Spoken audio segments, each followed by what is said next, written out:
सुप्रभात प्यारे बच्चों, कैसे हैं आप। उम्मीद है सभी बच्चे अच्छे होंगे और सभी बच्चों ने जो हमारा पाठ था 1 की 2 की 15 पाठ उसकी रीडिंग जरूर की होगी, है ना। सभी बच्चों ने पाठ की दोहराई की है, बहुत अच्छी बात। चलिए इस पाठ को आगे बढ़ाते हैं। सभी बच्चे अपनी रिमझिम की बुक खोलेंगे, पेज नंबर 99। शुरू करें। चलिए, तो कहानी हमने कहाँ रोकी थी कि एकी ने घास फूस इकट्ठा किया था और पतली सी जो गाय थी उसको खिलाया, और उसको खिलाने के बाद उसने उसके गले की जो रस्सी थी वो उसे खोल दिया था। ठीक है, चलिए आगे देखते हैं। धन्यवाद एकी, मैं तुम्हारी ये मदद हमेशा याद रखूंगी, गाय ने कहा। अब जब हम किसी की, वही बात है, मदद करते हैं तो हमें धन्यवाद शब्द मिलता है ना सुनने को। ठीक है, तो वैसे ही गाय की मदद की एकी ने, तो गाय ने उसे धन्यवाद कहा और कहा कि मैं उसकी हमेशा मदद याद रखूंगी। एकी अब चलते चलते थक गई थी। अब उस घने जंगल में चलते चलते जो एकी थी वो थक गई। उसे गर्मी भी लग रही थी। उसे समझ नहीं आ रहा था कि अब वह क्या करे, कहाँ जाए। ठीक है, वो चलते चलते चलते चलते, अब कितना चलेगा बंदा, है ना, थक तो जाता ही है ना। ठीक है, तो एक ही भी थक गई थी, तो उसे समझ ही नहीं आ रहा था अब क्या करे, कहाँ जाए, है ना। गर्मी भी बहुत ज़्यादा थी। तभी उसे दूर एक झोपड़ी दिखाई दी। एक ही को उस घने जंगल में दूर तक एक झोपड़ी दिखाई दी। एक ही दौड़कर झोपड़ी तक गई और आवाज़ लगाई, कोई है। एक बूढ़ी अम्मा ने दरवाज़ा खोला। बूढ़ी अम्मा समझते हैं ना। ठीक है, बूढ़ी अम्मा ने कहा, आहा, आ गई मेरी बच्ची।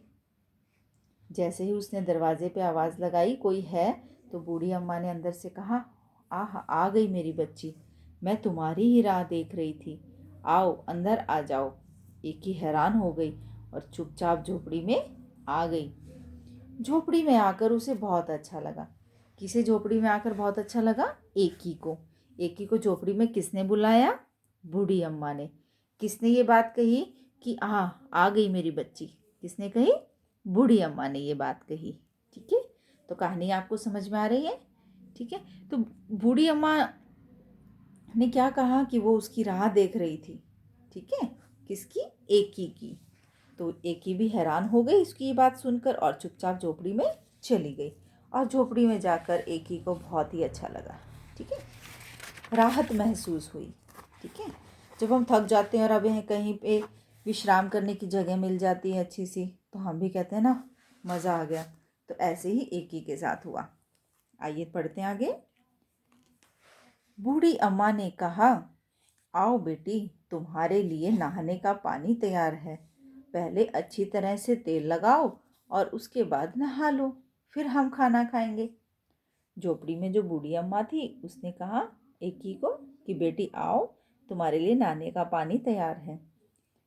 पहले अच्छी तरह से तेल लगा लो और फिर उसके बाद नहा लेना, फिर हम खाना खाएंगे। एकी ने शर्माते हुए कहा, नहीं नहीं। एकी ने क्या कहा? नहीं नहीं। अम्मा ने पुचकार कर कहा। पुचकार कर मतलब समझते हैं ना, मम्मा पुचकारती है ना बच्चों को सिर पे हाथ रख के। वैसे ही उस अम्मा ने एकी के सिर पे हाथ फेरा और कहा, अरे नहीं क्या, जैसा मैं कहती हूँ वैसा करो। एकी ने बूढ़ी अम्मा की बात मान ली। फिर पता है क्या हुआ? सोचिए सोचिए क्या हुआ होगा। चलिए देखते हैं क्या हुआ। एकी ने जैसे ही अपने सिर से तौलिया हटाया तो उसने पाया कि उसके सिर पर एक नहीं परंतु बहुत सारे बाल थे। ठीक है, एकी जैसे ही नहा के बाहर निकली और उसने अपने सिर से तौलिया हटाया तो उसने क्या पाया कि उसके सिर पर एक नहीं अपितु बहुत सारे बाल थे। एकी के सिर पर तो सिर्फ एक ही बाल था ना, लेकिन क्या जादू हुआ उसके साथ कि उसके नहाने से उसके सिर पर एक नहीं अपितु बहुत सारे बाल आ गए थे। एकी इतनी खुश हुई कि वह खाना खा ही नहीं सकी। खुशी के मारे हमें भूख नहीं लगती ना, तो ऐसा ही एकी के साथ हुआ। वो इतनी खुशी महसूस करने लगी कि उसे खाने की भूख भी नहीं रही। बस बार बार वह बूढ़ी अम्मा का धन्यवाद ही करती रही। एकी ने बार बार उस बूढ़ी अम्मा का क्या किया? धन्यवाद। बूढ़ी अम्मा ने मुस्कुराते हुए कहा, बूढ़ी अम्मा ने हंसते हुए क्या कहा? अब तुम घर जाओ बेटी और हमेशा खुश रहो। बूढ़ी अम्मा ने क्या कहा एकी को कि अब तुम घर जा सकती हो और हमेशा के लिए खुश रहना। एकी के तो जैसे पंख ही निकल आए, वह सरपट घर की तरफ दौड़ चली। एकी जो थी उसकी खुशी का ठिकाना नहीं रहा, उसके तो जैसे पंख ही निकल आए। उसका मन खुशी के मारे ऐसे उतावला हो रहा था घर जाने के लिए कि वो उड़कर ही चली जाए पक्षी बनकर। मतलब वो इतनी जल्दी अपने आप घर जाना चाहती थी। क्यों? क्योंकि उसे बहुत अधिक खुशी हुई थी। खुशी किस चीज़ की हुई थी उसे? उसके सिर पर अब एक नहीं बहुत सारे बाल आ गए थे। वह सरपट घर की तरफ दौड़ चली। सरपट मतलब बिल्कुल सीधे, आओ देखा ना ताओ, इधर नहीं उधर नहीं, सीधे घर की तरफ। रास्ते में उसे गाय ने मीठा मीठा दूध दिया। अब गाय को उसने चारा खिलाया था ना, घास फूस खिलाई थी ना, तो रास्ते में एकी को किसने दूध दिया मीठा मीठा? गाय ने। और झाड़ी ने हाथों पर रचाने के लिए मेहंदी दे दी। और उस झाड़ी की प्यास बुझाई थी ना, एकी ने उसे पानी पिलाया था, तो उस झाड़ी ने भी उसकी क्या मदद की? उसे हाथों में रचाने के लिए मेहंदी दे दी। मेहंदी लगाते हैं ना हम हाथों में, ठीक है? तो वो मेहंदी की झाड़ी थी। झाड़ी किस चीज़ की थी? मेहंदी की। तो उसके पास तो मेहंदी ही होगी ना, तो उस मेहंदी की झाड़ी ने एकी को क्या दिया चलते वक्त? मेहंदी। घर पहुंचकर एकी ने सारी कहानी सुनाई। अब घर जाने के बाद उसने अपनी अम्मा बाबा और दो केस वाली को कहानी सुनाई, अपनी बहन को। दो की कहानी सुनते ही सीधे जंगल की तरफ भागी। जैसे ही दोकी ने एकी की कहानी सुनी तो उसे विश्वास नहीं हुआ और वह तुरंत सीधे जंगल की तरफ भागने लगी। दोकी इतना तेज भाग रही थी कि उसने प्यासी झाड़ी और ना ही भूखी गाय की पुकार सुनी। दोकी तो सिर्फ क्या चाहती थी कि वो बूढ़ी अम्मा आ जाए और उसके बाल क्या कर दे? बड़े कर दे और घने कर दे, है ना?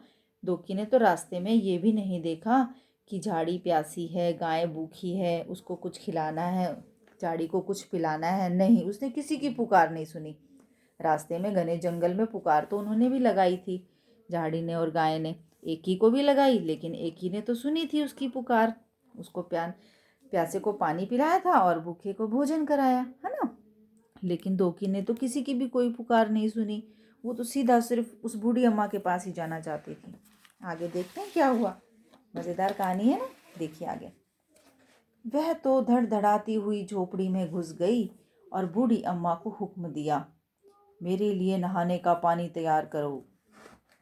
धड़धड़ाती मतलब बस रौबदार तरीके से, ठीक है? एकदम से सरपट झोपड़ी में घुस गई और बूढ़ी अम्मा को आदेश दिया, हुक्म देना, आदेश देना कि मेरे लिए नहाने का पानी तैयार करो। हाँ आओ, मैं तुम्हारी ही राह देख रही थी। किसने कहा? बूढ़ी अम्मा ने। पानी तैयार है, नहा लो, बूढ़ी अम्मा ने दोकी से कहा। सरपट झटपट नहाने के बाद जैसे ही दोकी ने तौलिया सिर से हटाया, उसकी तो चीख निकल गई। दोकी हैरान हो गई, उसकी एकदम डर के मारे चीख मतलब तेज आवाज निकल आई। दोकी के दो ही तो बाल थे और वे भी जड़ गए थे। अब क्या जादू हुआ उसके साथ कि दोकी के सिर्फ दो ही बाल थे और वो भी झड़ गए, वो भी सिर से उतर गए। रोते रोते दोकी घर की तरफ चलने लगी। रास्ते में उसे गाय ने सींग मारा और मेहंदी की झाड़ी ने कांटे चुभा दिए। जब एकीर अपने घर की तरफ जा रही थी तब तो उसे गाय ने क्या दिया? मीठा मीठा दूध, और झाड़ी ने मेहंदी दी। लेकिन दोकी को क्या मिला? गाय का सींग।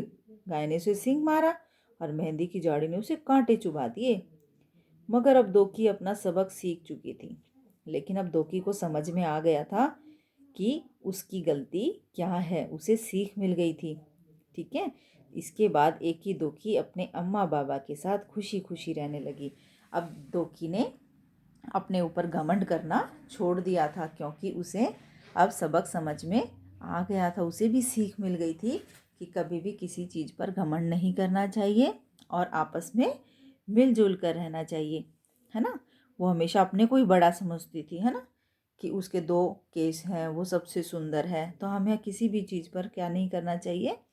घमंड नहीं करना चाहिए, ठीक है? और राह में कोई भी अगर पुकार लगाता है, मदद मांगता है, तो हमें उसकी मदद अवश्य करनी चाहिए, है ना? जैसे उसने गाय की और झाड़ी की मदद की, लेकिन दो की ने नहीं की। तो जो जैसा करता है वो वैसा भरता है। एक की ने अच्छा किया गाय और झाड़ी के साथ तो उसके साथ अच्छा हुआ, लेकिन दो की ने उनके साथ अच्छा नहीं किया झाड़ी और गाय के साथ तो उसके साथ भी अच्छा नहीं हुआ। इसलिए जैसी करनी वैसी भरनी। तो कैसी लगी बच्चों कहानी? उम्मीद है सभी बच्चों को कहानी अच्छे से समझ में आई होगी।